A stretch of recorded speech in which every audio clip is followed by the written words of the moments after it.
With you in the middle.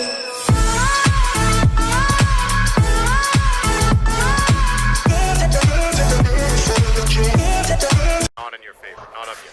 Ana going mid, just barely completed the TP, almost got killed off by Manta, but he does get into mid. He has a regen rune now, as well as the Blink Dagger. So Ana has a lot of play potential right now, and your VP still will struggle to deal with this Ember. They needed to commit the RP before to set it up.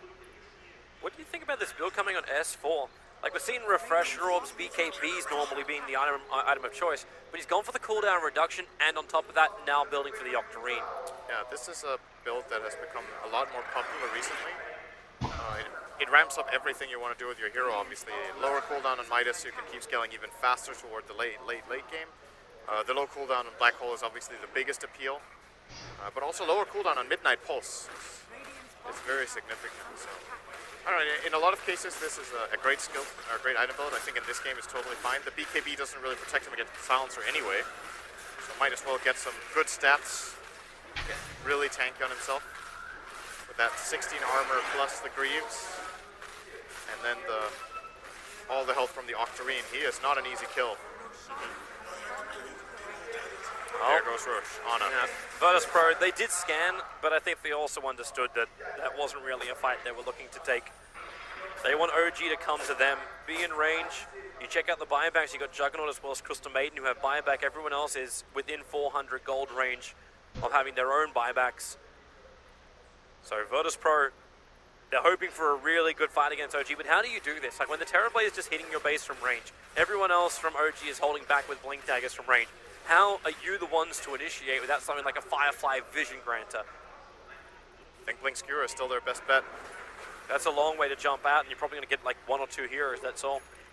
If he gets 2 heroes and a Blink Skewer, that is kind of the best they can ask for. They have the follow-up with Wukong's command to put inside their own base, and they can of course protect him with Global.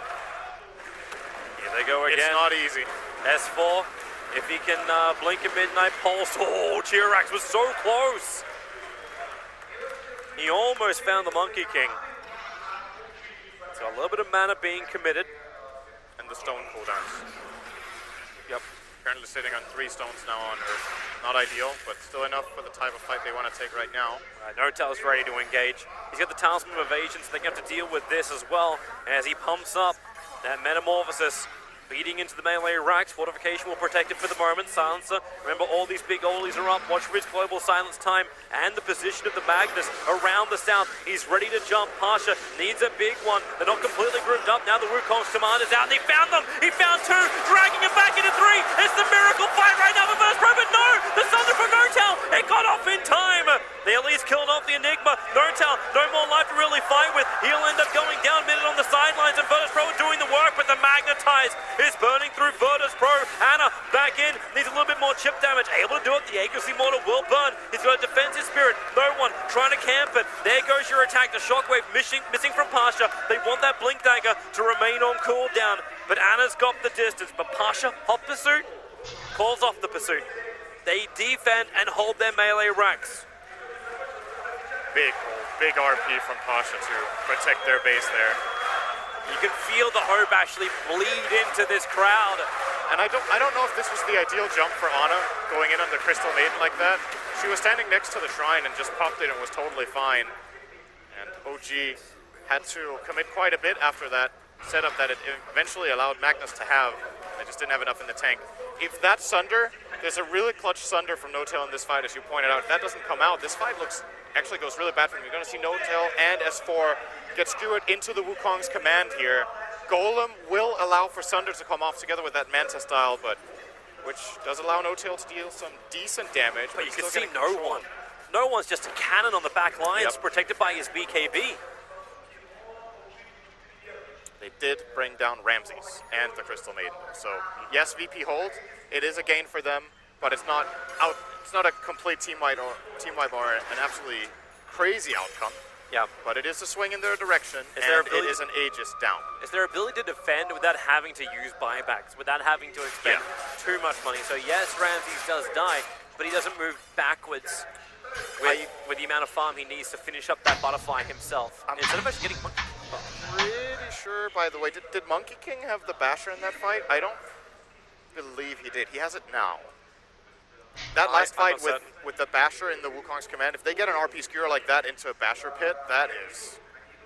It almost doesn't matter what items. They're coming again. With the Observable and the Sentry up on the hill, they know there's no one from Virtus Pro here. Terrorblade's pushing the creep wave in, but they get into position and they're going to slip into the base. They want someone to come in closer, and they found one. It's the Monkey King. They want to delete the King. No buyback. And he won't be back. That's Elena Rax, probably. It should be. Pasha, Searing Chains, they keep him at bay. RP's available, G-Rex making sure that Pasha cannot jump in. They get the lane of Rax, and now either they get out or they rotate to mid, and that's actually what No-Tail's doing. He's still got a lot of illusions up with the Metamorphosis buff. They want to go for more. Juggernaut starting to spin. That damage output is ridiculously huge, and the stun forward. The Searing Chains is there. Ramses will burn. He will have to buy back. They have to fight. Global Stance available for no one. But again, Anna is keeping the VP lineup sleight-of-fisted and on the back lines. Solo lets the ulti go, but No-Tail, well, he's got more to let go. Jumping forward. There goes your rock. It connects on Pasha. He won't get the RP off. This could be it. No RP and GG. Well played. Under the cover of the black hole. OG will do what hasn't been done in 4 years of Dota 2 Valve tournaments. They will force a Game 5. The last time this happened was Alliance versus Na'Vi at Tier 3. Only one member of these rosters was present for that game, and he's in OG.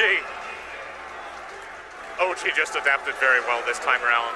It seems like they had this moment of realization of what was going wrong, and now they solved their problems in this game. Going into game number 5, this is where it comes down to gut instinct, a lot of nerve, and just your experience. And OG are still favored in that regard.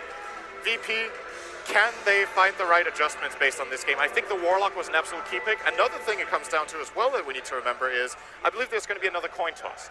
And in this series, with Warlock being as successful as it is, and this pick priority whole mind game going on, the coin toss can have a big impact on what we're going to see. It is possible that, say OG win the coin toss and first want to get this first pick Warlock, we could see a different ban out from...